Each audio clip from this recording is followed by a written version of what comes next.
श्रीशैलेशदयापात्रं दीभक्त्यारिज्ञानमतीन्द्रप्रवणं वन्दे रम्यजामातरं लक्ष्मीनाथसमारम्भां नाथयामुनमध्यमाम् अस्मदाचार्यपर्यन्तां वन्दे गुरुपरम्परां यो नित्यमच्युतपदाम्बुजैर्मुरुक्मव्यामोहतसरितराणि तृणाय मेने अस्मद्गुरोर्भगवतोऽसित एकसिन्धो रामानुजस्य चरणौ शरणं प्रपद्ये मातापितायोदयस्तनया विभूतिः सर्वं यदेव नियमेन मदन्मयानाम् आद्यस्य नः कुलपतिरकुलाभिरामं श्रीमद्तदङ्गिरिवणं नमामि मूर्ध्ना भूतं सरस्य मोदाख्य गोत्रनाथ श्रीभक्तिसारकुलशेखर योगी वाहन भक्तावलिरेण वरकालिकेन्द्रविश्राम श्रीमत्पराङ्क्षमणिं प्रतोऽस्मि नित्यम् மற்றொன்றும் வேண்டாம் மனமே மதுரங்கர் கட்டி நம்மைத்த கடனை கீழுட்ட திருமாலை பாடும் சீர்தொண்டரடிப்பொடி எம்பெருமானை எப்பொழுதும் பேசு.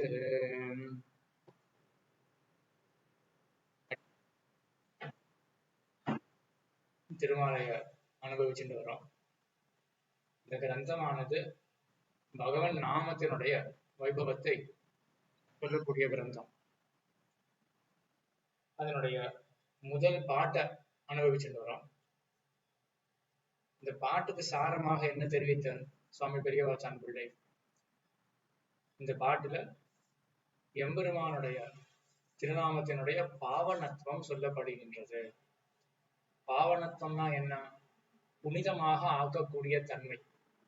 எம்பெருமானுடைய திருநாமமானது நமக்கு பவித்திரத்துவத்தை கொடுக்கும், நம்மையும் புனிதமாக ஆக்கிவிடும். எப்படி தெரிவிக்கிறார் ஆழ்வார்? கலி தன்னை கடக்க பாய்ந்து அப்படின்னு தெரிவிக்கிறார். கலினா பாப்பம்னு ஒரு அர்த்தம் பண்ணார். எம்பெருமானுடைய திருநாமத்தினால நம்மளுடைய பாப்பமெல்லாம் ஒழிந்துடும், நாம் பவித்திரமாக ஆகிவிடுவோம். அது எம்பெருமானுடைய புனிதத்தன்மை, புனிதனாக ஆக்கக்கூடிய தன்மை. அதே போல பாகவதர்களுடைய ராஜகுல மகாத்மியம். ராஜாவினுடைய குலத்துல பிறந்தவன் இஷ்டப்படி சஞ்சரிக்க முடியும். எப்படியோ அதே போல பாகவதர்களை கேட்பார் யாரும் கிடையாது. அதுக்காக பாகவதர்கள் பூர்வமா நடத்துப்பா அப்படின்னு அர்த்தம் கிடையாது. அவர்களுடைய பெருமை தெரிவிக்கப்படுறது. ராஜகுல மகாத்மியம் அப்படின்றது இந்த பாட்டு தெரிவிக்கப்படுறது. எப்படி?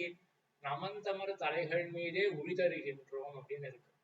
யமனுடைய தலையில, யமனுடைய அடியவர்கள் தலையில கால வைப்போம் அப்படின்னு ஆழ்வார் சாதிக்கிறார். இது அந்த மகாத்மியத்தினால, பகவன் நாமத்தினுடைய மகாத்மியத்தினால. ஆக இந்த பாட்டுல அந்த காவலில் புலனை வைத்து கலி தன்னை கடக்க பாய்ந்து அது வரையிலும் போன காலக்ஷேபத்துல அர்த்தத்தை அனுபவித்தோம். அதுலயும் என்ன பார்த்தோம்? காவலில் புலனை வைத்துன்றதுக்கு ரெண்டு அர்த்தம் பார்த்தோம். காவலில் புலன் அப்படின்னா காவல் இல்லாதபடி புலனை வைத்து, புலன்கள்லாம் காவல் இல்லை, வேண்டியபடி சஞ்சாரம் பண்றது புலன்னா இந்திரியங்கள். ஆன போதிலும் காவலில் புலனை வைத்து இப்படி இருந்தாலுமே கூட கலி தன்னை கடக்க பாய்ந்து, கலி காலத்தை கடந்து கிருதயுகத்துக்கே போனதாக ஆயிடுச்சு அப்படின்னு ஒரு அர்த்தம். அப்படின்னா பாப்பம், சம்சாரம் ஆகிற பாப்பத்தையும் கடந்து விட்டாச்சு அப்படின்னு முதல் அர்த்தத்தை சாதிச்சுட்டு அதுக்கப்புறம் காவலில் புலனை வைத்து இரண்டாவது அர்த்தம் திருநாமத்தினுடைய வைபவத்தாலே என்ன ஆயிடுச்சுன்னா அந்த காவல், அந்த புலன்கள் எல்லாம் காவலை தன்னுடைய அடங்கி வந்துருச்சு. அதற்கு பிறகு நம் சம்சாரத்தை கடந்தோம் அப்படின்னு ரெண்டு அர்த்தத்தை சாதிச்சார். இது மேற்கொண்டு நாவலில் உழிதடுகின்றோம் நமந்தமர் தலைகள் மீதே அப்படின்றதுக்கு அர்த்தம் பார்க்கலாம். நாவலிட்டு உழிதடுகின்றோம். நாவல் இடத்துனா அறையோ அறை, நாவலோ நாவல் அப்படின்றதுல வெற்றி கூச்சல். வெற்றி பெற்றவர்கள் தோற்றவர்களை பார்த்து சொல்லக்கூடிய வசனம் நாவலிடுறது அப்படின்னு. நாவலிட்டு உழிதருகின்றோம். உழிதருதல்னா சஞ்சாரம் பண்றது, திரியறது. எங்க திரிகிறார்கள்? நமந்தமர் தலைகள் மீதே அவர்கள் தலையில திரிகிறார்கள் அப்படின்னு சப்தத்துக்கு அர்த்தம். மேல சுவாமி பெரியவாச்சன் பிள்ளை ஆச்சாரியர் என்ன சாதிக்கிறார்? பாப பலத்தை அனுபவிப்பிக்கும் யமனுடைய தலையிலும் அவன் மணாட்டி தலையிலும் அடியிட்டு சஞ்சரியான் என்றோம். பாபத்துக்கு தண்டனை கொடுக்கிறது யமன். அவனுடைய மணாட்டி மனைவி. ஆழ்வார் என்ன பண்ணார்? நமன் தமர் தலைகள் அப்படின்னு சொன்னார். நமன்னா யமன், அவனுடைய தமர்னா யாரு? அடியவர். இருக்கிறதுலே முக்கியமான அடியவர் யாரு யமனுக்குன்னு? அவனுடைய மனைவிதான். அந்த மனைவியினுடைய தலையிலும் எங்களுடைய கால் படும்படியாக நான் நடந்தோம் அப்படின்னார் ஆழ்வார். அவன் மணாட்டி தலையிலும் அடியிட்டு சஞ்சரியால் நின்றோம். நலிந்து போந்த யம பட்டரை ஒரு பேரையிட்டு துகைக்கிறார் காணும். துகைக்கிறது அப்படின்னா காலை இட்டு மிதிக்கிறது, காலால மிதிக்கிறது துகைத்தல். அதுவும் வெறும் துகைக்கிறது மட்டும் ஆழ்வார் பண்ணல, பேரையிட்டு துகைக்கிறார். பேரையிடுறதுனா கிண்டல் பண்ணிட்டு, குணத்துக்கும் கையால் ஆகாதவனே, சக்தியற்றவனே, வாய் மட்டும் பெருசா பேசுறவனே, இந்த மாதிரிலாம் பேரை இட்டு ஆழ்வார் துகைத்து நம்ம கிண்டல் பண்ணிட்டு துகைக்கிறார். இது ரொம்ப குரூரமா இருக்கு ஆழ்வார் பண்றது அப்படின்னு தோணலாம். ஆனா அதுக்கு தாற்பயம் நான் மேல சாதிக்க போறேன். இது எல்லாமே தாற்பயம் எங்கன்னா பகவான் நாமத்தினுடைய வைபவத்தில் தாற்பயம். நான் இந்து போந்த யமபட்டரை ஒரு பேரை இட்டு துகைக்கிறார் காணும். நாவலோ நாவல் என்றும் அறையோ அறை என்றும் தோற்றவர்கள் முன்னே ஜெயித்தவர்கள் சொல்லும் சொல்லு. நாவல் அப்படின்றது என்னன்னா தோத்தவர்கள் முன்னே ஜெயித்தவர்கள் சொல்லக்கூடிய சொல்லு, அதுதான் நாவலின் அடுத்து. முன்பு யமாதிகள் பேர் கேட்க அஞ்சி கிடந்தவர் திருநாமத்தை அண்டை கொண்ட பலத்தாலே யமன் மாசலிலே சென்று அறை கூவுகிறார். முன்னாடி யமனுடைய பேரை கேட்டாலே நடுக்கும் ஆழ்வாருக்கு. அப்படிப்பட்டவர் இப்ப என்ன பண்றாரு, யமனுடைய தலையில என் காலை வைப்பேன் அப்படின்றார். இது எப்படி இருக்குன்னா, வாலி பேர் கேட்க அஞ்சி சுரமடைந்து கிடந்த மகாராஜர், வாலியுடைய பேரை கேட்டாலே பயம், வாலிய கண்டா பயம் இல்ல, வாலியுடைய பேரை கேட்டாலே பயம் அப்படின்னு மகாராஜர்னா சம்பிரதாயத்துல சுக்ரீவன். சுக்ரீவன் என்ன பண்ணான், இந்த வாலியோட சகவாசமே வேண்டாம் அப்படின்னு சொல்லிட்டு காட்டுக்கு போயிட்டான். சுரமடைந்து கிடந்த, சுரம்னா காடு, ரிஷிமுக பர்வத்தத்துக்கு போய் சேர்ந்தான் சுக்ரீவன் ஆனவன். வாலியுடைய பேரை கூட கேட்டா பயமா இருக்கு, அதனால பேரை கேட்காத இடத்துக்கு நான் போயிடணும் அப்படின்றதுக்காக சுரம் அடைந்தான் மகாராஜர். இன்னைக்கு என்ன பண்ணான், பெருமாளை அண்டை கொண்ட பலத்தாலே, பெருமாளை அண்டை கொண்டார். அண்டை கொண்டது அப்படின்னா, அண்டை கொண்டதுன்னா பக்கத்துல வருது, அண்மை அப்படின்னா சமீபம் அப்படின்னு அர்த்தம். அண்டை கொள்ளுதல்னா பற்றுக்கோளாக கொள்றது, ரட்சகமாக கொள்றது. பெருமாளை ரட்சகமாக கொண்ட அந்த சுக்ரீவன் என்ன பண்ணா, அந்த பலத்தாலே கிஷ்கிந்தா துவாரத்திலே சென்று அறை கூவினார் போலே. கிஷ்கிந்தையினுடைய வாசலுக்கு வந்து, ஏ வாலியே நீயே உள்ள மறைஞ்சு கிடக்கிற, வெளில வாயே, என்கிட்ட பயமா உனக்கு அப்படின்னு இப்ப சொல்றாங்க இந்த சுக்ரீவன் ஆனவன். அவனுக்கு உண்மையா புரியல. என் பேரை கேட்டாலே நடுங்கக்கூடிய பையல் இவன் என் வீட்டு வாசலுக்கு வந்து என்ன எனக்கு பயமா அப்படின்னு என்ன பார்த்து கேட்கிறானே அவன் அப்படின்னு வாலிக்கு உண்மையா புரியல. ஏன், அங்கு நாமியுடைய பலம், ராமபிரான் நாமி, நாமத்தை உடையவன் நாமி, அவனுடைய பலம் அங்க. சரி, இங்க இங்க நாம பலம். ஆழ்வார் என்ன பண்ணார், யமனிடத்துல கூறாரு இல்லையா, அவருக்கு என்ன பலம்னா நாமத்தினுடைய பலம், இங்க நாம பலம். உழிதருகின்றோம் என்றது தம் இடுக்கு தோற்று நின்று நிர்பய சஞ்சாரம் பண்ணுகிறபடி. உழிதருதல்னா என்ன அர்த்தம்னா நிர்பய சஞ்சாரம் அப்படின்னு அர்த்தம், பயமற்ற திரிதல். காட்டுல சிங்கம் திரியும், அதே காட்டுல மானும் திரியும். ரெண்டு திரிதலுக்கும் மாசி இருக்கு இல்லையா. சிங்கம் பயமற்று தெரியும், மானானது அடுத்தது என்ன வருமானம் பயந்துட்டே தெரியும். இந்த ஆழ்வாருடைய சஞ்சாரம் எப்படி இருக்குன்னா நிர்பய சஞ்சாரம்.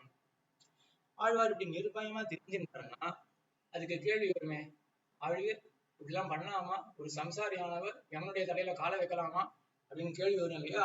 கேள்வி வருது அப்படின்றார். அதுக்கு பதிலும் வச்சிருக்காரு ஆழ்வார். பாபத்துக்கு நீ எழுதி வைத்த பட்டோலையை கொண்டு வர வல்லையாகில் புறப்படா என்றார் போல இருக்கிறதாயிற்று. அவனு கேட்பான் இல்லையா, ஆழ்வார் இப்படிலாம் பண்ணலாமா அப்படின்னு. என்னையே நீ கேள்வி கேட்கிற, என் அக்கௌண்ட்ல எவன் அதான் பண்ணிட்டு இருக்கான், என்ன பண்றான், அக்கௌண்ட் மெயின்டைன் பண்றான், வரவு செலவுன்றது போல புண்ணியம் பாப்பம் அப்படின்னு அக்கௌண்ட் மெயின்டைன் பண்றான். என்ன கேள்வி கேட்கறதா இருந்தா என் அக்கௌண்ட்ல என்ன பேலன்ஸ் இருக்குன்னு பாரு, அப்புறம் கேள்வி கேளு அப்படின்னு தைரியமா ஆழ்வார் சொல்றாரு. இந்த காலத்துல கூட காவலாளிகள்னா யாராவது போய் கைது செய்யணும்னு போனா என்ன கேட்பாவா, அரெஸ்ட் வாரண்ட் இருக்கு அப்படின்னு கேட்பா இல்லையா. அந்த மாதிரிதான் கேட்கிறார் ஆழ்வார். நீ வந்திய புறப்பட்டு வந்தியே, என் பேர்ல ஏதாவது பாப கணக்கு இருக்கா அப்படின்னு ஆழ்வார் கேட்கிறார். அவருக்கு தெரியும் பெரிய பெருமாள் திருநாமம் இருக்கு, உங்க பேலன்ஸ் நில்லு அப்படின்றது ஆழ்வாருக்கு தெரியும். கேட்டு உழிதருகின்றோம் என்கிற பகுவச்சனத்தாலே, சரி என்ன சொல்லியிருக்கணும் ஆழ்வார், ஆழ்வார் திருநாமத்தை இட்டார், ஆழ்வார் எவனுடைய தலையில காலை வைக்கிறார் அப்படின்னு சொல்லியிருக்கணும். நான் காலை வைத்தேன், உழிதருகின்றேன் அப்படின்னு தானே சொல்லியிருக்கணும், ஒருமையில சொல்லியிருக்கணும். உழிதருகின்றோம் அப்படின்னு பன்மையில சொல்றாரு. இந்த பகுவச்சனத்துக்கு பன்மைக்கு என்ன தாற்பயம், உழிதருகின்றோம் என்கிற பகுவச்சனத்தாலே திருநாமம் ரசிக்க வாயிலே பட்டவாறு இவர் சதசாகமாக பனைத்தபடி. பட்டு போன மரம் இருக்கு, அது ஏதோ ஒரு புத்துணர்ச்சி அதுக்கு ஏற்பட்டு 100 கிளைகளாக பனைத்தா எப்படி இருக்கும், அந்த மாதிரி ஆழ்வார் வந்து ஒருத்தர் தான் ஆழ்வார், அவரே 100ஆக மாறிட்டார். திருநாமம் வந்து ஆழ்வார் திருவுள்ளத்துல பட ஒருத்தரான ஆழ்வார் 100ஆக மாறிட்டார். அதனால என்ன சொல்றார், உழிதருகின்றோம் அப்படின்னு தன்னையே ஒருவனையே பண்ணையில சொல்றார், உழிதருகின்றோம் அப்படின்னு. இது ஒரு அர்த்தம். அச்சவா அப்படி இல்லைன்னா இதன் இயலை அபியசித்து இதில் அத்வேஷமுடையாரையும் கூட்டிக் கொள்ளுகிறார் ஆயிற்று. விதின் இயலை திருமாலை என்ற திவ்ய பிரபந்தம் இருக்கு. இதை கேட்ட உடனே இந்த முதல் பாட்டுன்னு வச்சுக்கோங்க, முதல் பாட்டுல பகவானுடைய பிரபாவம் சொல்லப்படுறது, பகவான் நாமத்தினுடைய பிரபாவம் சொல்லப்படுறது. இதை கேட்ட உடனே பகவான் இவரோட பிரபாவம்லாம் இருக்கான, நாமத்துக்கு இப்படிலாம் பிரபாவம் இருக்கான, இந்த மாதிரிலாம் எதிர்கேள்வி கேட்காம இதுல அத்வேஷம் இருக்கணும் யார்கிட்டயாவது, சரி அப்படின்னு ஒத்துக்கிறது தன்மை இருக்கணும் யாருக்கிட்டையாவது. அவரையும் கூட சேர்த்துக்கிறார். நாங்க எல்லாருமே சேர்ந்து எவனுடைய தலையில எங்களுடைய காலை வைக்கிறோம் அப்படின்னு அவர்களை சேர்த்துக்கிறார். இதன் இயலை அத்வேஷமுடையாரையும் கூட்டிக் கொள்ளுகிறார் ஆயிற்று. சமுத்திர லங்கனம் முதலாக லங்கையில் உண்டான பராக்கிரமம் எல்லாம் திருவடிதான் ஒருவனுமே செய்தானாயிருக்க பிராட்டியை கண்ட பிரீத்திக்கு போக்குவிடாக மதுவனம் அழிக்கிற பலத்திலே எல்லா முதலிகளுக்கும் அன்வயம் உண்டானார் போலே அப்படின்னு ஸ்ரீராமாயணத்தில் இருக்கிற ஒரு சரித்திரம். என்ன பண்ணார் திருவடி? ஆஞ்சநேயர் என்ன பண்ணார்? அவர் இங்கேருந்து அக்கறைக்கு போனார், லங்கைக்கு போனார், தாயாரை கண்டார். தாயாரை கண்டதோடு இல்லாமல் லங்கையும் அழித்தார். எல்லாம் திருவடி பண்ணினார். வந்து இங்க செய்தியை சொன்னார், எல்லா வானங்களிடத்தையும் செய்தியை சொன்னார். ஒரு சின்ன சம்பவம் நடக்கிறது. செய்தியை சொன்னோடனே வானரங்கள் என்ன பண்றது அப்படின்னா, தாயார் இப்படி இருக்கா, தெரிஞ்சு போயிருக்கு தாயார் அங்க இருக்கா அப்படின்றது. ரொம்ப கஷ்டப்பட்டு இருக்கா அப்படின்னு திருவடி சொன்னார். ஆஞ்சநேயர் வந்து சொன்னார், தாயார் சீதா பிராட்டியார் ரொம்ப கஷ்டப்பட்டு இருக்கா அப்படின்னு சொன்ன உடனே அந்த வானரங்கள்லாம் சொல்றது, பெருமாள் கிட்ட போயிட்டு தாயாரை நாம் கண்டோம், தாயாரை வந்து கண்டுபிடிச்சாச்சு எங்க இருக்கா அப்படின்றத மட்டும் சொல்றது நியாயமே கிடையாது. என்ன பண்ணணும்னா இப்படி கஷ்டப்பட்டு இருக்கிற தாயார நேர கொண்டு போய் பெருமாள் திருவடி வாரத்துல சமர்ப்பிச்சிடணும். நம்மளே புறப்பட்டு போவோம் லங்கைக்கு. அனுமானே நீ ஒருத்தன் போய் எல்லாத்தையும் முடிச்சு இல்லையா, நாங்க கூட வரும், நம்ம எல்லாம் சேர்ந்து அந்த லங்கேஸ்வரன் அழிக்க முடியாதா, அவனிடத்துல இருந்து தாயாரை மீட்டு கொண்டு வர முடியாதா, நம்ம எல்லாம் கொண்டு வந்து பெருமாள் திருவடிகளை சமர்ப்பிச்சிடுவோம் தாயார், அதுதான் நியாயமே ஒழிய வெறும் நான் போய் கண்டேன் அப்படின்னு சொல்றது நியாயம் கிடையாது அப்படின்னு சொல்ல, அப்ப ஜாம்பவான் என்ன பண்ணார் அப்படின்னா, இல்ல கொஞ்சம் சுதாரிச்சுங்க நீங்களாம், பெருமாளுடைய கட்டளை என்ன, தாயார் எங்க அப்படின்னு தேடின்னு தான் வர சொன்னார் பெருமாள். நம்ம அதை பண்ணிட்டோம், இலங்கையில இருக்கா அப்படின்றது தெரிஞ்சு போயிடுச்சு. இனிமேல் பெருமாள் என்ன முடிவு எடுக்கிறார் அப்படின்றது பார்ப்போம். அவர் எடுக்கிற முடிவை செயல்படுத்துறதுக்கு தான் நமக்கு அதிகாரமே ஒழியா நம்மளே புதுசா முடிவுலாம் எடுக்கக்கூடாது அப்படின்னு ஜாம்பவான் சொல்ல, எல்லாருமே ஒத்துண்டு சரி அப்படின்னு எல்லாம் ஒத்துண்டாச்சு. ஆனா இப்ப ஒரே பிரீத்தி, தாயாரை கண்டுபிடிச்சாச்சுன்னா அப்படி ஒரு பிரீத்தி. இந்த பிரீத்திக்கு போக்கு வீடாக, போக்கு வீடுன்னா ஒரு அவுட்லெட் அப்படின்னு சொல்லுவாங்க. நாடகங்கள்னா ராணி ஒரு நல்ல செய்தி சொன்னா அந்த ராணி என்ன பண்ணுவா, அவனுடைய சந்தோஷத்துக்கு ஒரு போக்கு வீடாக தன்னுடைய மாலையை, ரத்ன மாலையை கட்டி கொடுப்பா. அந்த மாதிரி அந்த கழிக்கணுமே ஆனந்தத்துக்கு போக்கு வீடாக என்ன பண்ணலாம் அப்படின்னா, சுக்ரீவன் வந்து ஒரு மதுவனத்தை வச்சிருந்தான். அந்த மதுவனம் நமக்கு ரொம்ப பிரியப்பட்ட வனம். அந்த வனத்தை போய் நம்ம அங்க போய் மதுபானம் பண்ணி கழிக்கலாம் அப்படின்னு முடிவு பண்ணார்கள். அந்த மதுவனத்துக்கு காவலாளியா சுக்ரீவன் தன்னுடைய மாமா மாதுனன், அவனையே ததிமுகன் அப்படின்னு பெயர், அவனையே அவன் காவலாளியா அவன் வந்து நிர்மாணம் பண்ணி நிர்மித்து வச்சிருந்தாங்க. அந்த ததிமுகனை எவ்வளவு சொல்லி பார்த்தான், சுக்ரீவனுக்கு ரொம்ப பிடிச்சவனும், நீங்க எல்லாம் வரக்கூடாது, பர்மிஷன் எல்லாம் வரக்கூடாது எல்லாம் சொல்லி பார்த்தான்.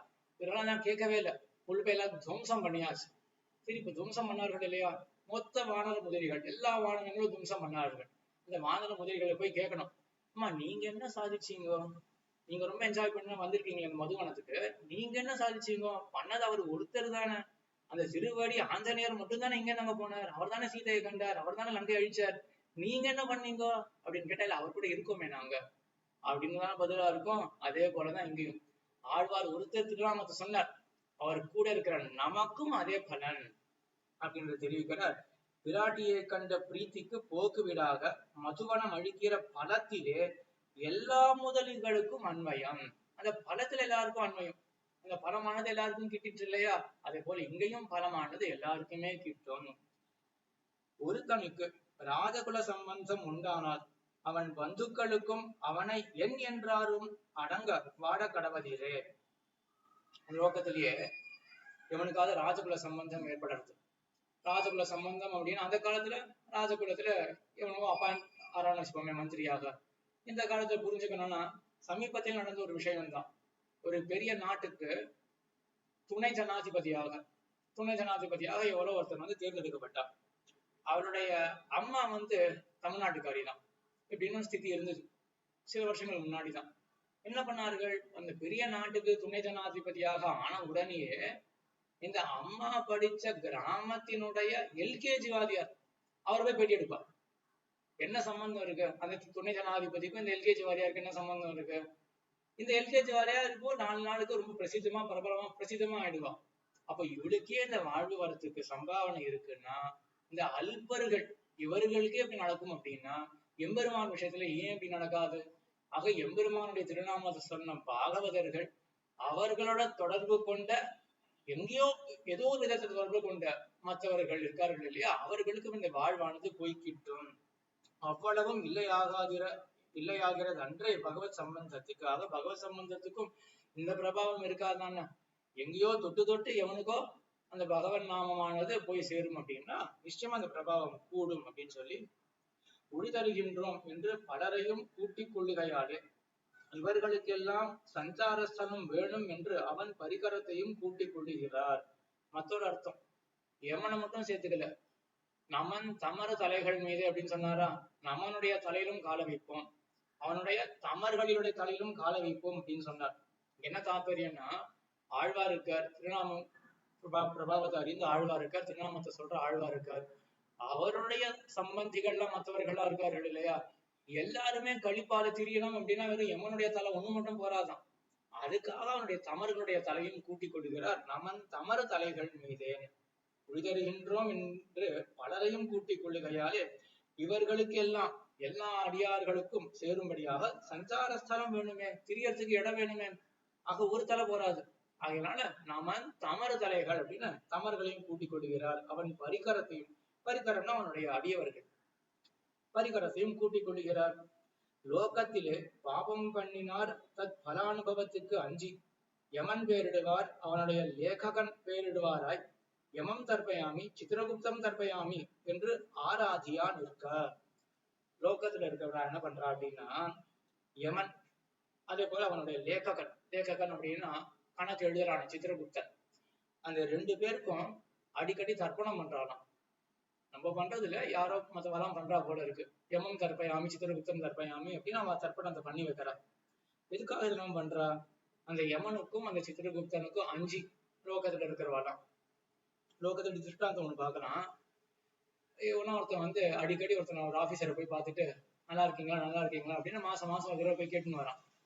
இன்னொருத்தன் வந்து ஏன் மாசம் மாசம் போய் அவரை விசாரிக்கிறீங்க அப்படின்னு கேட்க, நாளைக்கு ஒரு நாள் அவர்கிட்ட இருந்து எனக்கு ஏதாவது காரியம் தேவை இருக்கலாம், அப்பப்போ நீங்க என்ன புதுசா வரியே அப்படின்னு கேட்க கூடாது, அதுக்காக அப்பப்போ கான்டாக்ட் வச்சுக்கிறேன் அப்படின்னு சொல்றா இல்லையா லோகத்துல. அதே மாதிரிதான் இவ பண்றா. என்ன பண்றா இவ, தெரியும் அவளுக்கு ஜென்மம் முடிஞ்சதுன்னா மரணம் வந்ததுன்னா கண்டிப்பா நரக லோகம் தான் அப்படின்றது தெரிஞ்சு போயிருச்சு. ஆகையினால அங்க போயிட்டு யமன் கிட்ட போயிட்டு இந்த தண்டனையை கொஞ்சம் குறைச்சு கூட அப்படின்னு கேட்கும் பொழுது நீ யாரு அப்படின்னு கேட்க கூடாது இல்லையா. அதுக்காக மாசம் மாசம் சித்திரகுப்தன் தர்ப்பயாமி யமம் தர்ப்பயாமி அப்படின்னு தர்ப்பணத்தை பண்றது லோகத்தில் இருக்கு வழக்கம். இந்த ஆழ்வார் என்ன பண்றார், நமன் தமர் தலைகள் மீது அப்படின்னா அவர்களுடைய தலையில என் காலை வைப்பேன், மத்தவனா அவனுக்கு பயந்துண்டு வணக்கம் வணக்கம் அப்படின்னு சொல்லி இருக்க சொல்ல ஆழ்வார் என்ன பண்றார், அவன் தலையில காலை வைப்பான் அப்படின்றார். இதுதான் பகவன் நாமத்தினுடைய வைபவம். திருநாமத்தை அண்டை கொண்ட பலத்தாலே அவர்கள் தலையிலே அடியிடுகிறோம் என்கிறார் இவர். தம்மை கீழ் நலிந்த யமாதிகளை இப்போது ஒரு பேரையிட்டு துகைக்கிறார் காணும். முன்னாடி சொன்ன அதே அர்த்தம் தான். பேரையிட்டு துகைக்கிறது அப்படின்னா இன்சல்ட் அப்படின்னு சொல்றா இல்லையா, கையால் ஆகாதவனே, ஒண்ணுத்துக்கும் வேலை துப்பில்லாதவனே அப்படின்லாம் சொல்லி அடிக்கிறது. இதெல்லாம் ஆழ்வார் பண்ணார் அப்படின்னு ஒண்ணு இது கேட்டோடனே நமக்கே இப்படிலாம் நடக்கிறது தானே, ஆழ்வாருக்கும் நம்மளுக்கும் ஒரு போட்டி வருது, இப்படிலாம் நடக்கிறதா, இப்படிலாம் ஒண்ணுமே கிடையாது அப்படின்னு அடுத்தது சொல்ல போற. இவர் தனக்கு விஜயமாக சொல்லுகிறார் இத்தனை போக்கி அவன் தான் தன் தலையை கண்டது திருநாமம் கற்றார் திருவடிகளிலே வணங்க வென்றாய்த்து இருப்பது. யமன்றது ஒரு பெரிய தெய்வம், ஆழ்வார் சிறந்த பாகவதர். பெரிய தெய்வமான யமனுக்கும் சிறந்த பாகவதரான தொண்டரடிப்படி ஆழ்வாருக்கும் பெரிய போட்டி நடந்துட்டு இருக்கு. வலிமையான அந்த போட்டியில யார் வெற்றி பெற போறா அப்படின்றது தெரியல. கடைசியில தொண்டரடிப்படி ஆழ்வார் யமனை வீழ்த்திட்டார். விழுந்து யமனுடைய தலையிலே தன்னுடைய காலை வைக்கிறார் அப்படின்ற மாதிரி இது வரைக்கும் நடந்திருக்கு பாசுரம். ஆனா இந்த மாதிரிலாம் ஒரு போட்டியுமே கிடையாது. அந்த யமன் என்ன பண்றானா, ஆழ்வார் வந்தாராம், திருநாமத்தை சொல்லக்கூடிய தொண்டரடிப்படி ஆழ்வார் எழுந்துருளினாரா, டப்புன்னு விழுந்துட்டான் யமன். அவன் என்ன சொல்றான்னா, என் தலை எதுக்காக இருக்கு தெரியுமா, எதுக்காக இருக்கு தலை அப்படின்னு சொல்லுவோம், தலை இருக்கிறது உயிருக்காக, தலை எடுத்தாச்சுன்னா உயிர் வாழ முடியுமா, உயிர் வாழறதுக்காக தலை அப்படின்னு பதில் நினைச்சுட்டு இருக்கோம். ஆனா அவன் சொல்றான் என் தலை அதுக்காக கிடையாது, என் தலை எதுக்காகனா திருநாமத்தை சொல்லக்கூடிய பாகவதர்கள் திருவடியில துகைக்கப்பட மாட்டோமா அப்படின்றதுக்காக தான் என் தலை இருக்கு அப்படின்னு அந்த யமன் இருக்கான். ஆகையனால ஆழ்வார் எழுந்துருடினான்னு அவன் தப்புன்னு விழுந்துடுறான். அதுக்கப்புறம் ஆழ்வார் பிரார்த்திக்கிறான், இவர் திருவடிகள் என் தலையில படக்கூடாதா, பிரார்த்திச்சு அவன் பெறறான் திருவடியுடைய ஸ்பர்ஷத்தை அவனுடைய சிரசில பெறுகிறான். பிரணாமம் ஏபி குருவந்தி தேஷாமபி நமோ நமஹா என்ன கடவதிரே. அந்த யமனுடைய வார்த்தை அவன் என்ன சொல்றான்னா, தஸ்ய யஜ்ஞவராகஸ்ய விஷ்ணோஹோ அமித தேஜசஹ பிரணாமம் ஏபி குர்வந்தி தேஷாமபி நமோ நமஹ.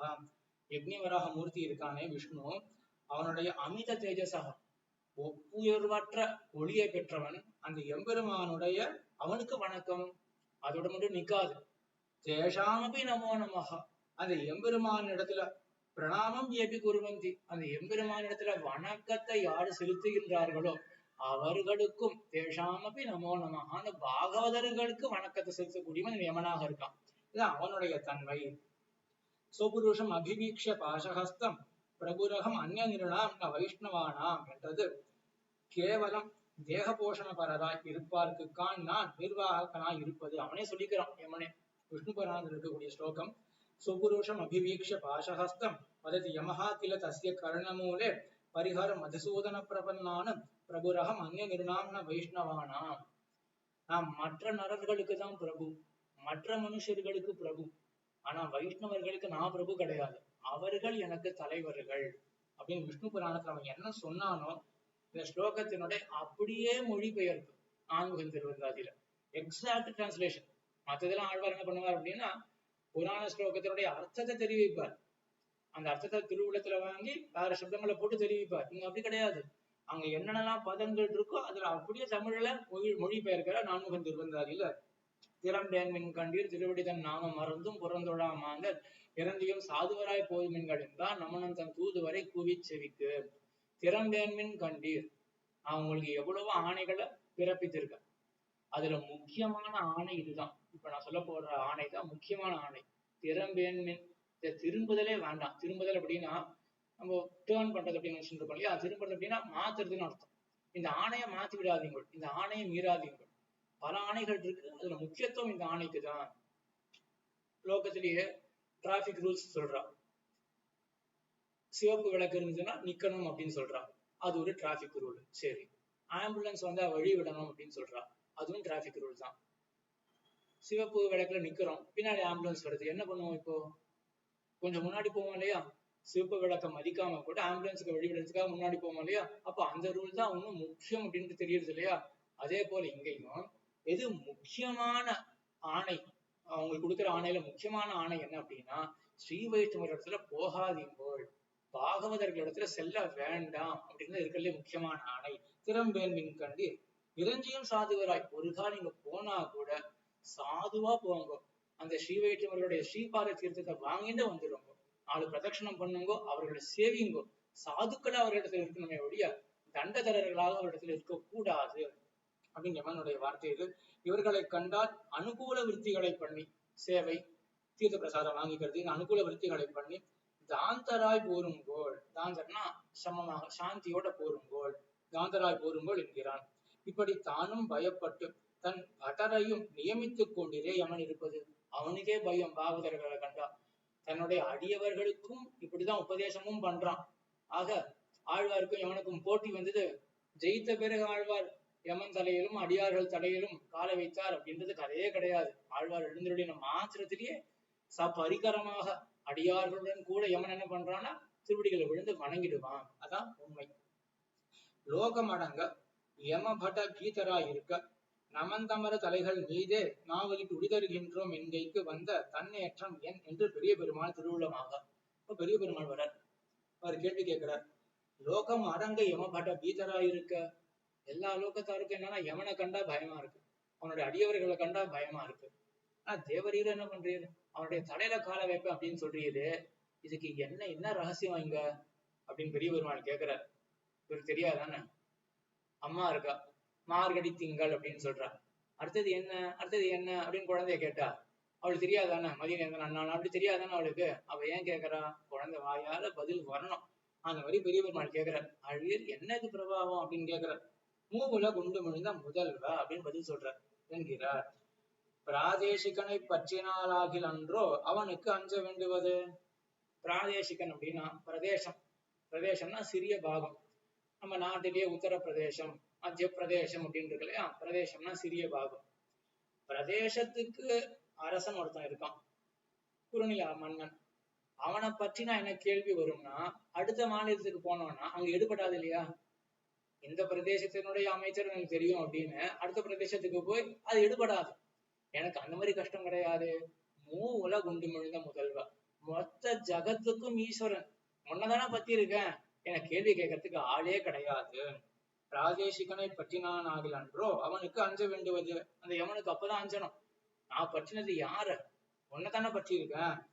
பிரளயாபத்திலே சகல லோகங்களையும் திருவயிற்றிலே வைத்து ரட்சித்து அங்கிருந்து நெருக்குயினாதபடி வெளிநாடு காண புறப்பட விட்ட ஜகத்காரண பூதனானவனே, உலகு எல்லா லோகத்தையும் உண்டு உமிழ்ந்த. பிரளயாபத்திலே எம்பெருமான் உண்டான், பிறகு உமிழ்ந்தான். எதுக்காக உமிழணும் அப்படின்னா, நெருக்குயினாதபடி, நெருக்கமாயிடும். எமர்ஜென்சில ஒரு இடத்துக்குள்ள எல்லாம் போட்டு அடைச்சிடுவா. நெருப்பு வருது, வெள்ளம் வருது அப்படின்னா 4 பேர் இருக்கக்கூடிய இடத்துல 50 பேர் அடைச்சிடுவா. அங்கேயே இருக்க முடியுமா? அதுக்கப்புறம் அந்த கழிஞ்சு போயிடுதுன்னா வெள்ளம், அதுக்கப்புறம் வெளிநாடு காண விடுவா இல்லையா? அதே போல பெருமான் என்ன பண்றாரு, பிரளய ஆபத்துல ஜலம்லாம் சூழ்ந்தது, எல்லாரையும் தன்னுடைய திருவயத்துல வச்சிருந்தார். ஜலம்லாம் போயிருச்சு, வெள்ளம் போயிருச்சு. இப்ப வெளிநாடு காண்றதுக்கு உமிழற உலகு உண்டு உமிழற பெருமாள், உமிழ்ந்த முதல்வா. முதல்வனா ஜெகத்காரண பூஜன், எல்லாத்துக்கும் காரணமானவனே, முதல்வனே. பிரளயாபத்திலும் சிருஷ்டி வேளையிலும் அந்த யமாதிகளோடு என்னோடு வாசியற சர்வ நிர்வாகன் ஆனவன் அல்லையோ. யமனுக்கு பயம் வேண்டாமா அப்படின்னு கேட்ட இல்லையா? நான் யாரை பற்றி இருக்கேன், உன்னை பற்றி இருக்கேன். அந்த யமன் எப்படிப்பட்டவன்னா, அவன் மட்டும் விட்டு போறானான்னு, பிரளயம் வரும்பொழுது நீ உண்டு உமிழ்ந்தையே, அதுல யமன் விட்டு போனானான்னு, அவனும் வயிற்றுக்குள்ள போயிட்டு தானே வந்தான். அப்ப அவனுக்காக நான் ஏன் பயப்படணும்? உன்னை பற்றினா அவனுக்காக ஏன் பயப்படணும்? நம்மை பற்றி உமக்கு இந்த நன்மை எல்லாம் உண்டாய் தென்கிறீரோ. இப்ப பெரிய பெருமாள் இப்படி புரிஞ்சுட்டார். அப்போ என்னை பற்றி நீர், அதனாலதான் யமனுக்கு பயம் இல்லை அப்படின்னு சொல்றீர் அப்படின்னா, உன் அருக வந்திலேன், நீ யாரு? எனக்கு உனக்கு சம்பந்தமே இல்லையே.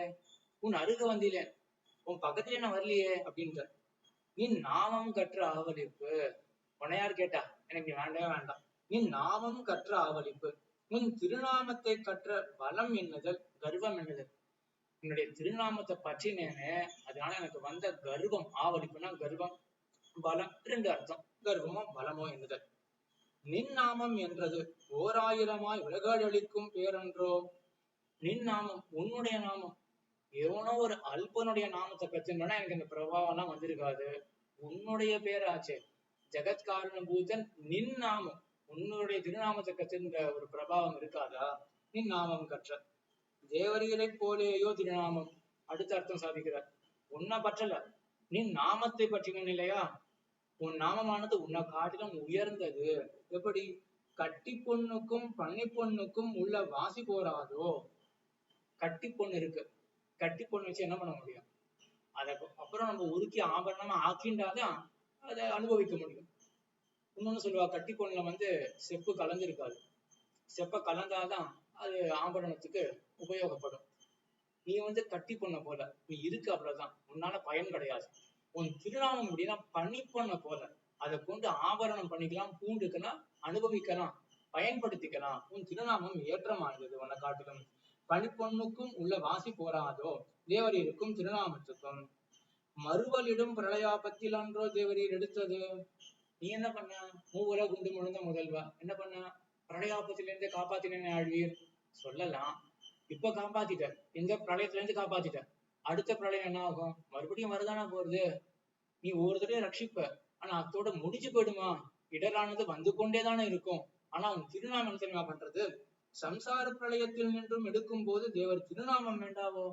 உன் திருநாமம் என்ன பண்ணும்னா, உன்ன மாதிரி அப்பப்போ வரக்கூடிய பிரளயத்துல இருந்தான் காப்பாத்தாது, மொத்தமாக சம்சார பிரளயத்தையே தவிர்த்திடும் உன் திருநாமம். அது எப்படி இருக்கு? உன்னை காட்டிலும் வாசி பெற்றது திருநாமமானது. உயர்வை சுற்றி கடைந்தான் பெயர் அன்று தொல் நரகை பற்றி கடத்தும் படை. முதல் திருவந்தாதில் ஆழ்வார் தெரிவிக்கிறார். நீள் அறவை சுற்றி கடைந்தான், ஆழமறு வென்றி அடுகளத்துள் அஞ்ஞான்று வாழமறு வேண்டி வரை நட்டு. ஆழமறு வென்றி அடுகளம், அடுகளம்னா போர்க்களம். அந்த போர்க்களத்துல நிறைய ஆள்கள்லாம் அமர்ந்து இருக்கார்கள், அதுல பொருந்தி இருக்கார்கள். அப்படிப்பட்ட போர்க்களம். ஆழமறு வென்றி அடுகளத்துள் அஞ்ஞான்று. அந்த ஒரு காலத்திலே, என்ன காலம் அது? க்ஷீராப்தி மசனம் எம்பெருமான் பண்ணான் இல்லையா? சமுத்திர மசனம் பண்ணான் எம்பெருமான். அந்த காலத்துல தேவர்கள் என்ன, அசுரர்கள் என்ன, எல்லாமே அவங்க பொருந்தி இருந்தார்கள். அந்த காலத்திலே வாழமர் வேண்டி எம்பெருமானுக்கு தோணித்தான், ஒரு நல்ல போட்டி இருந்தா நல்லா இருக்குமே எனக்கு அப்படின்னு பெருமாளுக்கு ஒரு போட்டி தோணித்தான். எம்பெருமானுக்கு ஒரு வாய்ப்பு வந்தது. என்ன பண்ணணும் இப்போ? அந்த சாகரத்தை கடையணும். அதுவே ஒரு பெரிய விஷயம், சாகரத்தை கடையிறது அப்படின்னு. எதை கொண்டு கடையணும்? மந்திர பருவத்தை கொண்டு கடையணும். வாசுகி பாம்பை கயிறாக வச்சு கடையணும். இப்படிலாம் யாரால பண்ண முடியும்? எம்பெருமான் ஒருவனாலதானே பண்ண முடியும். 1000 தோளால் அலைக்கடல் கடைந்தான் அரங்கமான மருந்தானேன்னு அந்த எம்பெருமானுக்கு ஒரு நல்ல ஆழமர் வாழமர் வேண்டின்னு அவனுக்கு நல்ல ஒரு தேவையான ஒரு போட்டியானது வந்து சேர்ந்தது. அப்ப எம்பெருமான் என்ன பண்றான்? ஆழமர் வேண்டி வயநாட்டு அப்படிப்பட்ட எம்பெருமான் சமுத்திர மத்தனத்தை பண்ணானே. நீள் அரவை சுற்றி கடைந்தான். நீள் அரவு, நீண்ட அரவு வாசுகி அப்படின்ற அரவு, அதை சுற்றி எம்பெருமான் கடைந்தான் இல்லையா? அவனுடைய திருநாமம், அந்த திருநாமத்தை பெயரை பற்றி சுற்றி கடைந்தான். பெயர் அண்டே தோல் நரகை பற்றி கடத்தும் படை. தொன்மையான நரகம், பழங்காலத்தான நரகம் என்னன்னா இந்த சம்சாரம் தான். இந்த சம்சாரத்தை கடத்தக்கூடிய சாதனம் என்ன? படை என்ன? படைனா ஆயுதம் அர்த்தம். சாதனம் என்ன? சாதனம் அப்படின்னா அந்த நீளரவை சுற்றி கடைந்தானுடைய திருநாமம் இருக்கு இல்லையா? அதுதான் இந்த சம்சாரத்தை கடத்து வைக்கும். ஆக திருநாமம் என்ன பண்றது? சம்சார பிரளயத்தையே போக்கிடுறது. எம்பெருமான் என்ன பண்ணுவான்? அப்பொழுதைக்கு தற்காலிகமாக ஒரு பிரளயத்திலிருந்து காப்பாற்றுவான், அவ்வளவுதான். மறுபடியும் வந்துடும் பிரளயம். ஆனா திருநாமம் ஒரேடியாக சம்சார பிரளயத்தையே முடித்துக் கொடுக்கும் என்று அதுக்கு இருக்கக்கூடிய வாசி. மந்திரம் அப்படின்னு ஆழ்வார் சொல்லல, நீ நாமம் கற்று அப்படின்னா சாதிச்ச. மந்திரம்னு சொல்லல, உன்னுடைய மந்திரத்தை கற்றுக்கொண்டேன். மந்திரம் அப்படின்னு திருமங்கை ஆழ்வார் பிரயோகம் பண்றார். அந்த நாள் மாட்டு அந்தி வைத்த மந்திரத்தால் மறவாதென்றும் வாழுதையர் அப்படின்னு திருமந்திரத்தை மந்திரம் அப்படின்னு அங்க திருநெடுந்தாண்டகத்துல திருமங்கை ஆழ்வார் தெரிவிக்கிறார். இங்க மந்திரம்னு ஆழ்வார் தெரிவிக்கல, வெறும் நாமம் அப்படின்னு தான் தெரிவித்தார். அதுக்கான தாற்பயம்னா மந்திரம் என்ன? அது ஒழிந்தது. கால நியமம் என்ன? அதிகார நியமம் என்ன? இவை தொடக்கமானவை வாராமைக்காக. மந்திரம்னு சொன்னா என்ன ஆகும்னா, மந்திரத்தை உச்சாரம் பண்ணணும், ஜபம் பண்ணணும் அப்படின்னா அதுக்கெல்லாம் நியதி இருக்கு. சில காலத்துலதான் பண்ணணும், சில அதிகாரிகள் தான் பண்ணணும் அப்படின்னு மந்திர ஜபத்துக்கெல்லாம் நியதி இருக்கு. திருநாமத்தை சொல்றதுக்கு எந்த நியதியும் கிடையாது, எந்த கால நியமம் கிடையாது, அதிகார நியமம் எதுவுமே கிடையாது திருநாமத்துக்கு. இடறினவன் அம்மே என்னும் போது ஒரு சடங்கு வேண்டாவிரு. இடறினவன் தடுக்கி விடலாம். கரெக்டான ஒருத்தர் வாக்கிங் போறார், தடுக்கி விடுறார், சராய்ப்பு ஏற்படுறது, வலிக்கிறது, அம்மா அப்படின்னு சொன்னார். பக்கத்துல இருக்கிறவர் குளிக்க கூட இல்லையே, சந்தியாவந்தனம் பண்ணலையே, அம்மான்னு சொல்லலாமா அப்படின்னு கேட்பாரா? அந்த மாதிரிதான் திருநாமம். திருநாமம் சொல்றதுக்கு என்ன சடங்கு வேண்டி இருக்கு? பச்சையா சொல்லணும்னா உண்மையான அர்த்தம் என்னன்னா, கொல்லைக்கு போகும்போது கூட சம்சாரத்துல ஒரு பயம் ஏற்பட்டு ரங்கநாதா அப்படின்னு சொன்னா ஒரு தப்பும் கிடையாது அப்படின்னு ஆச்சாரியாருடைய தாற்பயம். எந்த நியமமும் கிடையாது திருநாமம் சொல்றதுக்கு.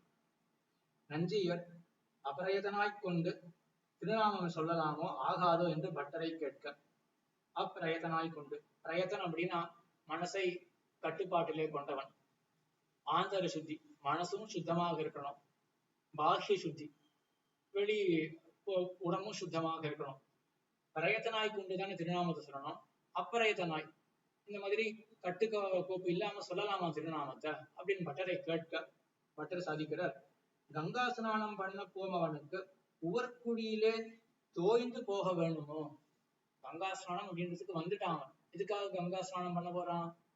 பவித்திரத்தைக்காக, புனிதமாக ஆக்கிடும் நம்மள அப்படின்னு, நம்மளுடைய பாபத்தெல்லாம் கழிச்சு விட்டுடும் கங்கையானது அப்படின்றதுக்காக கங்கா ஸ்நானத்துக்கு வந்திருக்கான். கங்கா ஸ்நானம் பண்றதுக்கு முன்னாடி கொஞ்சம் மடியா போக வேண்டாமா? பக்கத்துல இருக்கிற குட்டை இருக்கும், அந்த குட்டையில தீர்த்தம் ஆடிட்டு போக வேண்டாமா அப்படின்னு கேட்டா எப்படி இருக்கு? தேவை கிடையாதுன்னு தாற்பயம். மேலுண்டான நன்மைகளை பண்ணி கொடுக்கவற்றானது கீழுள்ள அசுத்தியை போக்க மாட்டாதோ என்று அருளி செய்தார். இந்த கங்கா ஸ்நானம் என்ன பண்ணும்? இத்தனை நாள் இருக்கக்கூடிய அசுத்தியெல்லாம் கழிக்க போறது, இன்னைக்கு இருக்கக்கூடிய அசுத்தியை கழிக்காதான. ஆக கங்கா ஸ்நானத்துக்கு உவர்குடியிலே ஸ்நானமானது எப்படி தேவை இல்லையோ, அதே போல திருநாமத்துக்கு மடியா சொல்றேனே அப்படின்னு எந்த நியமமும் தேவை கிடையாது. மாத்திரு வாயாலே திருநாமம் சொல்லுகைக்கு ஆகாதார் இல்லை. மத்தொன்று, வாயாலே திருநாமம் சொல்லுகைக்கு ஆகாதார் இல்லை. இன்னொன்னு, யாருக்குமே பெருமாளமனா வேண்டாம் அப்படின்னு ஆகாது அப்படின்னு பெருமாள் இடத்துல இருப்பா. ஏன்னா பெருமாள் ஆகாது அப்படின்னு இருப்பாளே ஒழிய திருநாமம் ஆகாது அப்படின்னு யாருமே இருக்க மாட்டாளாம். அதுக்கு உதாரணம் சாதிக்கிறார். மாதிரி காத்துக்கனுக்கும் கை சலித்தால் அம்மே என்ன பிராப்தி உண்டாயிரே இருப்பது. அம்மாவை அடியடின்னு அடிக்கிறான். நூலாம்படியாக அம்மாவை அடியடின்னு அடிக்கிறான். அடிக்கும் பொழுது கை வலிக்கும் இல்லையா, அம்மா அப்படின்றான். அடுப்பாவி அடிக்கிறது அம்மாவை, அப்போ கை வலிக்கும் பொழுது அந்த வழியை போக்கிக்கிறதுக்கு அம்மா அப்படின்னு தானே சொல்றான். இதே போலதான் எம்பெருமான மறுத்தா கூட அவனுடைய திருநாமமானது அதை மறுக்காதவர்கள் லோகத்தில் இருக்கார்கள். திருநாமத்தை கொண்டு எனக்கு நன்மை பெற முடியும் அப்படின்னு சொன்னா சரி பரவாயில்லை அப்படின்னு திருநாமத்தை எடுத்துக்கக்கூடியவர்கள் லோகத்துல உள்ளார்கள். கற்ற என்றது ஆச்சாரிய உச்சாரண அனுச்சாரணமான கிரமத்தாலே வந்ததாயிருக்கை. திருநாமம் கற்ற அப்படின்னு என்ன தாற்பயம்? ராமா கிருஷ்ணா ரங்கநாதா இதெல்லாம் கத்துக்கணும்னு ஏதாவது மீமாம்சானா கத்துக்கணும், அது நிறைய கிரந்தங்கள் இருக்கு. ஸ்ரீவாசனா கத்துக்கணும், நிறைய இருக்கு விஷயம், அதை கத்துக்கிறது அப்படின்னு சொல்லலாம்.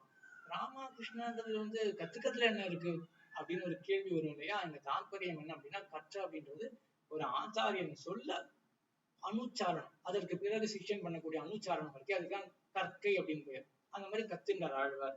சரி, யார் அந்த ஆச்சாரியன்? சந்தேகத்துக்கு இடமே கிடையாது, பெரிய பெருமாள் தான் அந்த ஆச்சாரியன். பெரிய பெருமாள் சொல்லி விக்க அனந்தரம் சொன்னவராய்த்து இவர்.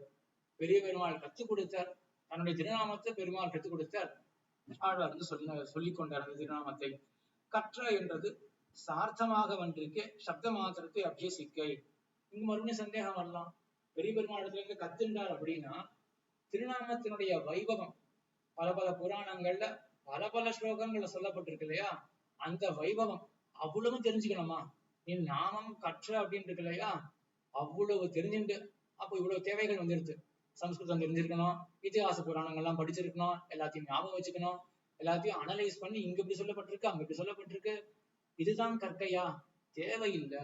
வெறும் திருநாமத்தை மட்டும் கத்துக்கிறது, அதனுடைய அர்த்தத்துக்கு கிட்ட கூட போக வேண்டாம், வெறும் திருநாமத்தை கத்துக்கிறது, அதுதான் இங்க கற்ற அப்படின்றதுக்கு தாற்பயம். கற்ற என்றது சார்த்தமாக வந்திருக்கு சப்த மாத்திரத்தை அபியசிக்கை. வெறும் அந்த கோவிந்தா ரங்கநாதா அப்படின்ற அந்த திருநாமத்தை மட்டுமே அபியாசம் பண்றதை வழி அது அர்த்தம் கூட போக வேண்டாம். ஆவலி புடமை வைஸ்ரவணன் என்னுமா போலே ஆயிட்டு திருநாம சம்பந்தத்தால் வந்த ஐஸ்வர்யம். ஆவலிப்புனா கர்வம் அப்படின்னு முன்னாடி சாதிச்சார். ஆவலிப்பு உடைமை, ஆவலிப்பை கொண்ட தன்மை. இந்த உடைமை அப்படின்றது அது செல்வத்தை உடையவர் அப்படின்னு ஒரு ஏற்றத்தை சொல்லும் பொழுது அந்த உடைமை அப்படின்ற சொல்லானது பயன்படும். பாப்பத்தை உடையவர் அப்படின்னு பொதுவா சொல்ல மாட்டோம். அவரிடத்துல பாப்பம் இருக்கு அப்படின்னு சொல்லுவோம், அப்படியே அவரிடத்துல 10 வியாதிகள் இருக்கு அப்படின்னு சொல்லுவோம்.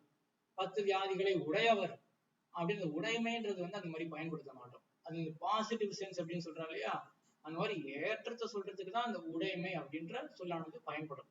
இங்க ஆவலிப்பு உடைமை அப்படின்னு ஆழ்வார் சாதிக்கிறார். அந்த கர்வம் இருக்கு, அதேதான் ஆழ்வாருக்கு ஒரு செல்வம். இந்த லோகத்துல வைஸ்ரவணன் அப்படின்னா குபேரன் அர்த்தம். லோகத்துல சில பேரை பார்த்து அவன் குபேரனை போல அவன் வைஸ்ரவணனை போல அப்படின்னு, வைஸ்ரவணன் அப்படின்ற நாமும் இன்னைக்கு லோகத்துல பிரசித்தம் கிடையாது, ஆனா குபேரனை போல அவன் அப்படின்னு சொல்றது லோகத்துல பிரசித்தம் தானே.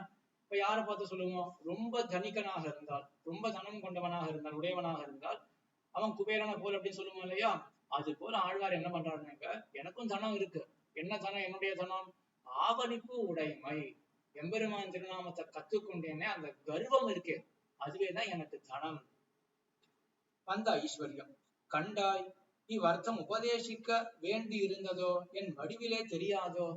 கண்டாய் அப்படின்னு பெரிய பெருமாளை பார்த்து, எம்பெருமானை நீயே பாக்குறியே, என் முகத்தில் இருக்கக்கூடிய பொலிவை நீயே பாக்குறியே, நான் சொல்லணும்னு கூட அவசியம், உபதேசத்துக்கு கூட அவசியம் கிடையாது, என்னுடைய முகத்தை நீயே பாக்குற அந்த பொலிவை கண்டாய். ரசாயன சேவை பண்ணினாரையும் மண் தின்றாரையும் வடிவிலே தெரியாதோ. ரசாயன சேவை, ரசாயனம்னா ஒரு விதமான மருந்து, ரசாயனம்னா கெமிக்கல் அப்படின்னு அர்த்தம். இப்ப போஷாக்கு கொடுக்கக்கூடிய மருந்து அப்படின்னு சாப்பிடுறது, அதை சேவை பண்றதுன்னா சாப்பிடுறது அப்படின்னு அர்த்தம். அந்த ரசாயனத்தை சாப்பிட்றான் ஒருத்தன், அவனுடைய தேகம் எப்படி புஷ்டியா இருக்கும் பார்த்தாலே தெரிஞ்சிடலாம், அவன் ஏதோ ரசாயன சேவை பண்றான், மருந்து மெடிக்கேஷன் எடுத்துக்கிறான் அப்படின்றது தெரிஞ்சிடும். இன்னொருத்தன் பசியில மண்ணை மட்டுமே சாப்பிட்றான், அவன் எப்படி இருப்பான் அது பார்த்தாலே தெரிஞ்சிடும் இல்லையா? சொல்லணும்னு அவசியம் கிடையாது, நான் மண்ணை சாப்பிட்றேன் அப்படின்னு இவன் சொல்லிக்க வேண்டாம், நான் ரசாயன சேவை பண்றேன் அப்படின்னு அவனும் சொல்லிக்க வேண்டாம். அது போலதான் இருக்கு கண்டாய், என்னுடைய முகத்துல இருக்கக்கூடிய பொலிவே காட்டி கொடுக்கிறது. நான் பண்டையவன் அன்று என்று தோற்றான் நின்றதோ, பண்டையவன் என்று தோற்றான் நின்றதோ. என்னை பார்த்து இந்த ஆழ்வாரா, இந்த பழையவர் தானே இவர் அப்படின்றபடி அவனுக்கு இருக்கு. ஒரு புத்துணர்ச்சி தெரியலையா என்னை பார்த்த உடனே, அந்த பொலிவு தெரியலையா? பண்டையவன் அப்படின்னா பண்டையனா முன்காலம், பண்டையவன் முன்காலத்துல இருந்தது போலவா நான் இருக்கேன் அப்படி இல்லையே, பொலிவு இருக்கே முகத்துல. மண் தின்ற உன் முகம் போல இருந்ததோ என் முகம். நீ என்ன பண்ண? நீ மண்ணு சாப்பிட்ட, மூவுலகு உண்டு முடிந்தவன் என்ன பண்ண நீ? மூவுலகம்னா என்ன? வெறும் மண்ணு. நீ சாப்பிட்டது மண்ணு. நான் திருநாமத்தை சாப்பிட்டேன். உன் முகத்துல பொலிவு அதிகம் இருக்குமா? என் முகத்துல பொலிவு அதிகமா இருக்குமா? பதில் தேவையே கிடையாது. ஆழ்வாருடைய திருமுகத்துல தான் பொலிவானது அதிகமா இருக்கும். மண் தின்ற உன் முகம் போல இருந்ததோ என் முகம், அரங்கமா நகர் உளானே. இங்கு வந்து சாய்ந்தருளிற்று திருநாமம் சொல்ல வல்லான் ஒருவனை கிடைக்கவற்றோ கிடைக்கவற்றோ என்னும் நசையாலே அன்றோ. இதெல்லாம் யாரை பார்த்து சொல்றார்? பெரிய பெருமாளை பார்த்து சொல்றார். அந்த பெரிய பெருமாள் எப்படி இருக்கார்? அரங்கமா நகர் உளானே, இந்த மாநகரத்துக்குள்ள இருக்கிற பெருமாள். எதுக்காக இங்க வந்து சேர்ந்தார் பெரிய பெருமாள் என்றால், என்னுடைய திருநாம வைபவத்தை தெரிந்து கொண்டு இந்த திருநாமத்திலே ஈடுபடுவார் யாராவது ஒருத்தர் கிடைப்பாரா அப்படின்னு எதிர்பார்ப்போட கிடக்காரு இங்க பெரிய பெருமாள். நான் இருக்கேனே அப்படின்னு ஆழ்வார் சொல்றார். நான் தான் அது அரங்கமா நகர் உளானே. நீ எதுக்காக வந்தையோ உன்னுடைய பிரவருத்தியானது, உன்னுடைய முயற்சியானது சபலமாச்சு என்னும் நசையாலே அன்றோ. சத்திய சங்கல்பர் ஆகையாலே தேவருடைய நினைவு சபலமாக பெற்றதீரே. நீ சத்திய சங்கல்பம் இல்லையா? நீ என்ன ஆசைப்பட்டு வந்த? திருநாம வைபவத்தை கத்துக்கொண்டவர் யாராவது கிடைப்பாரா அப்படின்னு ஆசைப்பட்ட இல்லையா? இதை நான் கிடைச்சிட்டேன். நீ சத்திய சங்கல்பனாக இருக்கிறபடியால உன்னுடைய சங்கல்பம், உன்னுடைய ஆசையானது பொய்த்து போகவில்லை. மாநகர், இங்க அரங்கம் இருக்கே, இது மாநகரான அரங்கம். மாநகர் ராஜா இன்ன மண்டபத்தே இருந்து நினைப்பிட்டான் என்றால் பின்னை அவன் தன்னாலும் தவிர்க்க ஒண்ணாதா இருக்குமா போலே இங்கே இருந்து விஷயீகரித்ததென்றால் இனி தேவராலும் தவிர்க்க போமோ. ராஜா என்ன பண்ணுவான்னா, அவன் சில மண்டபத்துல இருந்து ஒரு நினைவு இட்டானே என்றால், அவன் நினைக்கிறதோ இல்லாட்டி சொல்றதோ ஏதோ ஒரு மண்டபத்துல சொன்னானே என்றால் அதுக்கப்புறம் அவன் நினைச்சா கூட மாத்தவே முடியாதான். இந்த காலத்துல தேர்தல் பிரச்சாரம் பொழுது அரசியல்வாதிகள் அதாவது சொல்லிடுவார்கள். அது ஒரு புறம் இருக்கும், அவ்வளவுதான். தேர்தல் பிரச்சாரத்துல வந்து பெருசா முக்கியத்துவம் கொடுக்க முடியாது. ஆனா நாடாளுமன்றத்துல பிரதமரான அப்புறம் நாடாளுமன்றத்துல யாராவது சொன்னானா அதை மாத்திக்க முடியுமா? அது போலதான் மத்த இடத்துல பெரிய பெருமாள் சொன்னா கூட சரி ஒரு காலம் மாத்திக்க கூட முடியும் அப்படின்னு ஆயிடும். ஆனா இந்த அரங்க மாநகரத்தை வந்து இந்த ஆத்மாவை நான் விஷயீகரிக்க போறேன், இவனை பொருளாக ஆக்க போறேன்னு பெரிய பெருமாள் முடிவெடுத்துட்டாருன்னா அது அவரால் கூட மாத்திக்க முடியாது. அதுதான் இந்த அரங்க மாநகர். மற்றொரு அர்த்தம் சாதிக்கிறார். மாநகர்னா சாம்சாரிகமான துர்விவகாரம் அரும் இடம். அருள் செயல்லாம் அங்கங்க நாடு நகர் அப்படின்னு கூட சேர்த்து வரும். நாடு நகரமும் நன்கரிய நமோ நாராயணாய வென்று அப்படின்னு வருதுல திருப்பல்லாண்டுல.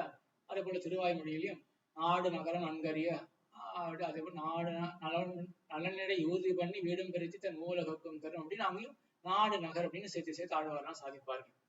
நாடுனா என்ன, நகரம்னா என்ன? நாடுனா அவிசேஷஜர் இருக்கக்கூடியது நாடு. நகரம்னா விசேஷஜர் இருக்கக்கூடியது நகரம். அவிசேஷஜர்னா என்ன, விசேஷஜர்னா என்னன்னு தெரிஞ்சுட்டோம்னா அவிசேஷஜர் என்னன்னு தெரிஞ்சுட்டுலாம். விசேஷஜர்னா விசேஷமாக ஞானம் பெற்றவர்கள், பகுத்தறிவாளிகள், விவேகிகள், அவர்கள் தான் விசேஷஜர்கள். அவர்கள்லாம் நகரத்துல இருப்பார்களாம். நாட்டுல யாரு இருப்பான்னா அந்த பகுத்தறிவு இல்லாதவர்கள்லாம் நாட்டுல இருப்பா. இப்பவும் கூட பட்டிக்காடு அப்படின்னு சொல்றோம் இல்லையா? ஏன்னா அங்க இருக்கிறவங்களுக்கு எப்படி நடந்துக்கிறதுன்னு தெரியாது, அந்த விவேகம் இருக்காது அப்படின்ற அர்த்தத்துல அதெல்லாம் நாடு அப்படின்னு சொல்லி. இது நகரம்ன்றது இங்க நாகரிகர், இங்க இருக்கக்கூடியவர்கள்லாம் விசேஷஜர்கள், எது சரி எது தப்பு அப்படின்னு தெரிந்தவர்கள். அதுலயும் இந்த ஸ்ரீரங்கம் எப்படி இருக்குன்னா மாநகரமாக இருக்கு. என்னன்னா மற்ற இடத்துலலாம் துர்வியவகாரம், துர்வியவகாரம் அப்படின்னா தப்பான நடத்தை, தப்பான பேச்சு, இதுதான் மற்ற இடத்துல எல்லாம் இருக்கும். அங்கதான் நாகரிகமே கிடையாது. அரங்கம் இருக்கு, இதுதான் மாநகர், இதான் மாநகரம். உலகத்துல சான் பிரான்சிஸ்கோ இருக்கு, சிங்கப்பூர் இருக்கு, இதெல்லாம் மாநகர் அப்படின்னு சொல்றதை விட்டுட்டு அரங்கத்தை போய் ஸ்ரீரங்கத்தை போய் மாநகரம் அப்படின்னு சொல்ல முடியுமா? அப்படின்னா அங்க என்ன இருக்கு? அங்க எல்லாம் ஸ்டாக் மார்க்கெட்டை பத்தி பேசுவார்கள், ஆர்டிபிஷியல் இன்டெலிஜென்ஸ், ரிசர்ச், இனோவேஷன் எல்லாம் பேசிட்டு தான் இருப்பார்கள். கடைசியில எல்லாமே முடிய போகுது. அதை பத்தி எவனுமே யோசிக்கிறது கிடையாது. அவன் வந்து நான் இப்படிதான் சாதிக்க போறேன் அப்படின்னு யோசிச்சுட்டு இருக்கானே ஒழிய அவனுக்கு மரணம் ஏற்பட போறது அப்படின்றது கூட அவன் சிந்தனைக்கு எட்டவில்லை. நான் இங்க இருந்து மார்ஸுக்கு போனேன் அப்படின்னு சில பேர்லாம் பார்த்துட்டு இருக்கான். நான் என்ன அவன் மரணத்துக்கு அப்புறம் அப்படின்றது அடிப்படை கேள்வி கூட அங்க கிடையாது. அப்போ இந்த அடிப்படை பகுத்தறிவு இல்லைன்னா அவர்கள்லாம் எப்படிப்பட்ட ஒரு பட்டிக்காடு. அது சான் பிரான்சிஸ்கோவா ஆகட்டும், சிங்கப்பூரா ஆகட்டும், அதெல்லாம் பட்டிக்காடு. இதுதான் மாநகர். இங்க இருக்கிறவர்கள் தான் என்ன பண்றார்கள்னா இங்க கைங்கரியம் பண்ணிட்டு இருக்கார்களா, இங்க முடிச்சுட்டு அப்படியே அங்க போய் கண்டினியூ பண்ணுவார்கள் ஸ்ரீவைகுண்டத்துல. இது இதுதான் மாநகரம் என்று சாம்சாரிகமான துர்விவகாரம் அருமிடம். இந்த துர்விவகாரத்துக்கு தப்பான நடத்தைக்கு இடமே கிடையாது, மாநகரமா இருக்கு. அதுக்கு அடுத்து கடைசியில முன்பு அநீதியிலே கைவளர்ந்து அசதஸ்யனாய் நால்வர் இருந்த இடத்தில் சென்றேற மாட்டாதே இருந்தவன் தனக்கே ஒரு ராஜகுல சம்பந்தம் உண்டானால் சதசை மதியாது சென்றேறுகையும் அவர்கள் சிரசா வகிக்கையுமாயிரே இருப்பது. இந்த லோகத்துல ஒருத்தன் இருக்கான், ரொம்ப அநீதியில கை வளர்ந்துட்டான், எவ்வளவு தப்பு தண்டா காரியம்லாம் பண்ணியிருக்கான், அவனுக்கே தெரியுது இவ்வளவு தப்புலாம் பண்ணிட்டேன், எனக்கு சமுதாயத்துல பேரு இழந்து போயிடுது அப்படின்றது தெரியுது. வெட்கப்பட்டு அவன் வெளிலையே வரமாட்டான். 10 பேர் இருக்கார்கள்னா அவர்கள் என்ன நினைக்க போறார்கள் அப்படின்னு பயந்துட்டு உள்ளேயே இருப்பான். அப்படிப்பட்டவனுக்கு ஒரு ராஜகுல சம்பந்தம் வந்து சேருது. ராஜாவனுடைய அபிமானம் வருது. அந்த அபிமானம் வந்த அப்புறம் இப்ப அவனுக்கு தன்னம்பிக்கை அப்படியே ஏறிடும். தன்னம்பிக்கையோட என்ன பண்ணுவான், 10 பேர் இருக்கிற இடத்துக்கு வர கூச்சினவன் 1000 பேர் இருந்தாலும் கூச்சமின்றியே வருவான். அவன் வெளில வந்து அவன் கூச்சமற்று இருக்கிறதுன்றது மட்டும் கிடையாது, அந்த 1000 பேரும் இவனை வணங்குவார்கள். இதெல்லாம் பிரத்யட்சமா நம்ம லோகத்திலே பாக்குறோம். இதெல்லாம் வந்து எவ்வளவு தப்பு தண்டா பண்ணிட்டு இருந்தவன் ஒருத்தன் ஒரு பெரிய ஒரு மனுஷனுடைய அங்கீகாரம் பெற்ற பிறகு அவனுடைய வாழ்க்கையே மாறிவிடும். கண்ணு தெரிஞ்ச லோகத்துல இதெல்லாம் நடக்கிறது இல்லையா? இதேதான் திருநாம விஷயத்திலும் கண்ணுக்கு தெரியாம நடக்கிறது. திருநாம விஷயத்துல அப்படியே முன்பு யமாதிகளுக்கு அஞ்சி கிடந்து இடம் அறியாதே போந்தவர் இப்போது திருநாம சம்பந்தத்தாலே யமாதிகள் தலையிலே அடியிட்டு திரியவும்படியான ராஜகுலத்தை சொல்லிற்றாயிற்று. இந்த பாட்டுக்கு தான் விஷயம். கண்ணுக்கு தெரியாம என்ன நடக்கிறதுனா மரணம் ஏற்பட்டுடும், அதுக்கப்புறம் நேர நரகம்தான் அனாதி காலமாக. இவ்வளவு ஜென்மங்களும் மரணம் ஏற்பட்ட அடுத்த க்ஷணம் நரகம் தான். அங்க போய் யமனுடைய கையில சலிக்கிற வரைக்கும் அவன் அடிக்க போறான். இதுதான் நமக்கு நடந்த யாத்திரையானது. இப்ப அப்படியே மாறி போயிடுது. யமனிடத்துல பயமே இல்லை அப்படின்னு மாறிட்டு இல்லையா? இது எதனால? திருநாமத்தினுடைய வைபவத்தினால அப்படின்ற அந்த ராஜகுல மகாத்மியம் இருக்கு. அதுதான் இந்த முதல் பாட்டுக்கு தாத்பரியம் அப்படின்னு சொல்லி முதல் பாட்டை சம்பூர்ணமா ஆகினார் சுவாமி பெரியவாச்சான் பிள்ளை. ஆகியத்தோட முதல் பாட்டை அனுபவிச்சோம். நாளைக்கு ஆளவந்தார் திருநட்சத்திரம். இங்க சாத்துவம்லாம் முடிஞ்சு வரத்துக்கு சமயம் ஆயிடும். அதனால நாளைக்கு வேண்டாம். அடுத்த வாரம் சனிக்கிழமை ஞாயிற்றுக்கிழமை அநேகமா திருநாராயணபுரத்துக்கு போக வேண்டியிருக்கும். இருந்ததுன்னா ஒரு நம்ம போகல அப்படின்னா நம்ம திருமாலை அனுபவிக்கலாம். ஆழ்வார் திருவடிகளே சரணம், பெருமானார் திருவடிகளே சரணம், ஜீயர் திருவடிகளே சரணம். ஏதாவது கேள்வி இருக்கோ?